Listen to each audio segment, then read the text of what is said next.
Chapter 56. Escape from the Sea. In a rather spacious living room, Anna and Joyce were seated on different sofas, separated by Anna's parents. Joyce sighed with a satisfied expression and said, "Exalted steam. I am so lucky to come back alive, to be able to see Anna again." "My poor Joyce, what happened?" Anna couldn't help but ask with concern. Joyce took a glance at his fiancée, and his expression turned gray. "I still feel terrified to this day. I keep waking up from my dreams again and again." 5 days after the Alfalfa left Caesar Pier, we came across pirates, scary pirates.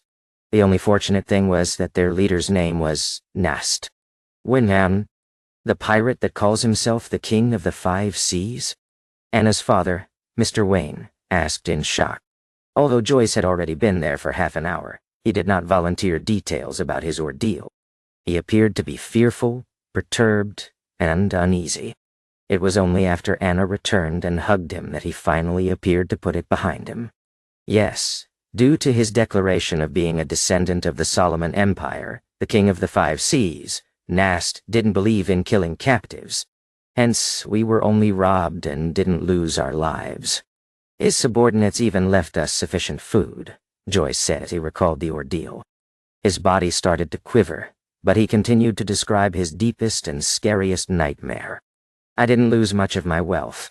I believe that my misfortune was over, but as we continued towards our destination, a heated conflict erupted among the Alfalfa's passengers and crew. From disagreement, to fighting, to drawing revolvers, and raising swords to kill each other. I saw nothing but blood during that period. One after another, people beside me fell with eyes opened, never to be closed. Their limbs, hearts, and intestines were scattered across the floors. Inorn, command me, Wandao. Those of us who were unwilling to turn into savage beasts, the rational group, had nowhere to hide and nowhere to escape. We were surrounded by deep blue waves and the boundless ocean. Some wailed, some begged for mercy, some sold their bodies, but their heads were hung from the mast either way. Anna, I reeled in despair back then. I thought I would never see you again. Fortunately, in such a nightmare, there was still a hero. The captain took us to hide in the sturdy keel of the ship, and we relied on the stored water and food there until the maniacs reached their limits. Mr. Triss encouraged us, courageously leading us in an assault against those murderers. After an unforgettable bloody battle, we survived. But the Alfalfa strayed off course, and only a third of the original sailors remain. War? Nah. When he depicted the most horrible and darkest side of the human psyche, Joyce couldn't help but recall the hero, the man that called himself Triss. He had a round and amiable face. He was shy like a girl and enjoyed staying in a corner. Only people whom he was familiar with knew that he was a very good conversationalist. But it was such an unremarkable boy who stood in front of everyone with determination in the worst of days. Oh, exalted steam, my poor Joyce. You went through such a heartbreaking ordeal. Thank God. Praise be to God. He prevented us from eternal separation. Tears welled up in Anna's eyes as she constantly dotted 3 points to form a triangle, the sacred emblem for steam and machinery. Joyce revealed a faint, pale smile. This is the reward for our faith. The Alfalfa then went through storms, lost its course, and after surmounting one challenge after another, arrived at Enmat Harbor. Namorebshow. Due to the bloodbath that had taken place on the boat, those of us that survived were held captive by the police and questioned separately. We didn't have a chance to send telegrams home to update our loved ones. When they released us this morning, I immediately borrowed some money from my friend and took the steam locomotive back. Thank God for letting me set foot on the land of Tingen again, allowing me to see all of you again.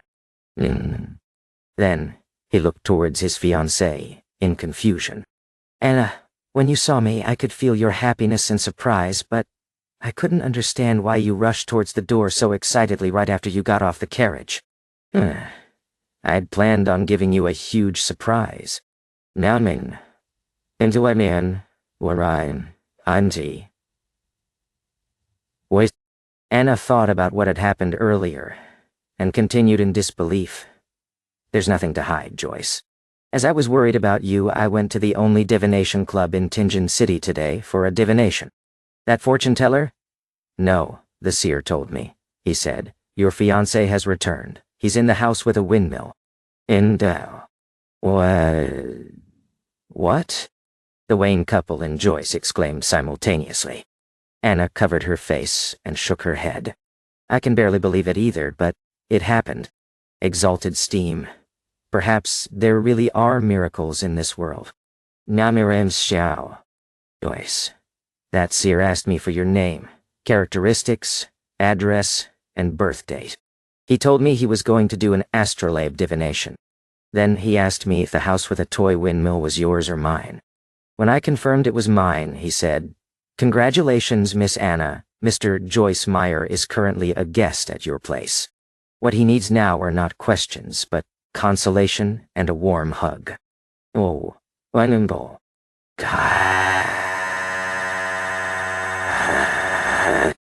Joyce found it unbelievable and incomprehensible. Does he know me? Did someone send him a telegram? Could it be that he is familiar with the police in Enmat Harbor? No, that doesn't explain it. How did he know that I came to your place? How could he possibly know that you would seek a divination? Did you make an appointment?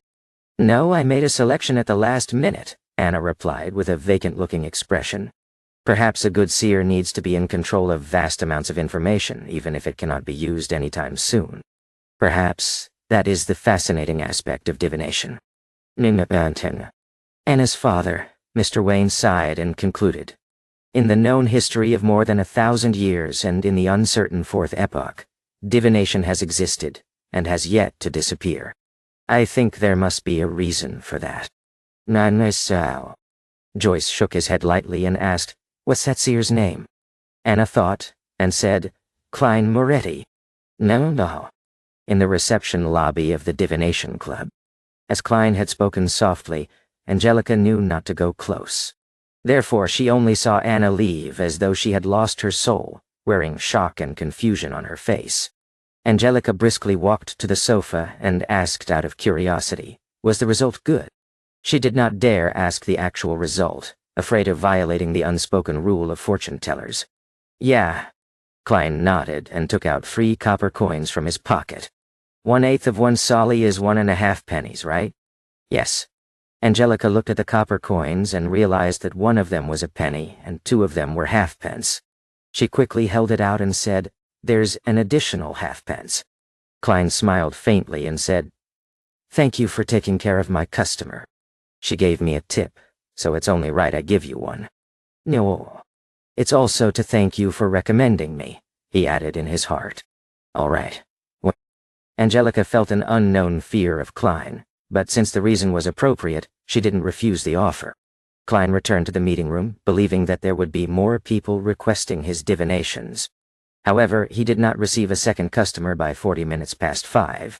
It wasn't because the divination club's business was poor, but because most people had already chosen a fortune teller. They likely were recommended by others and had long determined whose services to hire. In short, I'm still lacking in reputation. Klein laughed at himself for using game terminology. He finished his 3rd cup of Psy black tea, grabbed his top hat and silver-edged cane, and walked leisurely out of the meeting room. Angelica suddenly recalled Glassis's instructions, and she quickly moved to intercept him. "Mr. Moretti, when will you next visit the club? Mr. Glassis would like to thank you in person." I will come over whenever I'm free. If fate permits us, he will definitely meet me," Klein replied, using the tone of a psychic charlatan, as though he was in character. Then, he left the club before Angelica could respond and took the public carriage home. When he stepped through the door, Klein found Benson reading the newspaper and Melissa putting together bits and pieces of gears, bearings, and springs in the evening sunlight. "Good afternoon. Did Mrs. Shaw visit?" Klein asked casually. Benson didn't put down his newspaper. Instead, he lifted his head. "Mrs. Shaw's visit lasted 15 minutes. She brought some gifts, and she was very happy with the muffins and lemon cake that we prepared. She also invited us over whenever we have the chance to. She is a friendly, well-mannered lady. She knows how to carry a conversation very well, too. Wanna nah. The only problem is their belief in the Lord of Storms. They believe that girls shouldn't go to school, but should be homeschooled instead, Melissa complained. It was obvious that she was very upset about it. Don't mind that. As long as she doesn't disturb us, she will still be a good neighbor, Klein comforted his sister, smiling. The Lone Kingdom was a multi-religious nation, unlike the Frosak Empire in the north, which only believed in the god of combat, or the Fanapotter Kingdom in the south, which only worshipped Earth Mother.